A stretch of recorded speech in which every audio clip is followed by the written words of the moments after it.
Refer to section 15 of the construction guide. Also refer to the cutting guide for dimensions for the leg crossbar.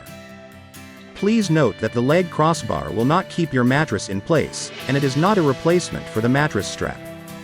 Also note, you will not be able to use a leg crossbar if your mattress is higher than 12 inches because the legs may not clear the rear of the bed cabinet when the bed is closed.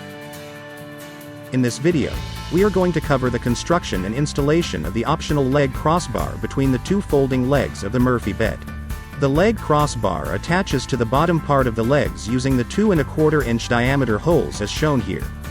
The leg crossbar can be constructed using round, square, or slightly rectangular wood stock.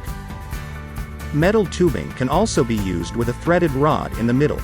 Steel nuts or acorn nuts can then be used to secure the leg crossbar to the legs.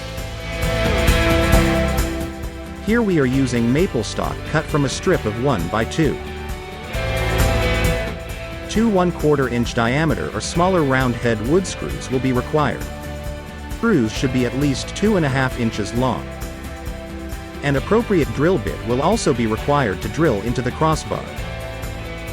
If you don't have a helper, you can use an appropriate stool under the bed frame to keep the bed frame off the floor as shown here. Raise the 2 folding legs. Place the crossbar on the mattress as shown here. Drill about 2 inches deep in the center of the leg crossbar. Repeat for the other side. Place the crossbar against the leg and insert the screw into the 1/4 inch hole. Drive the screw into the crossbar until it is snug. Repeat for the other side.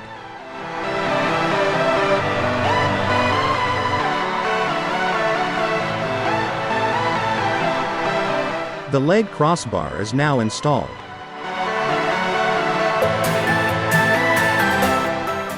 Remove the stool from under the bed frame and fold down the legs using the crossbar as shown here. The leg crossbar is optional, however, it will make it easier and quicker to raise and lower the folding legs.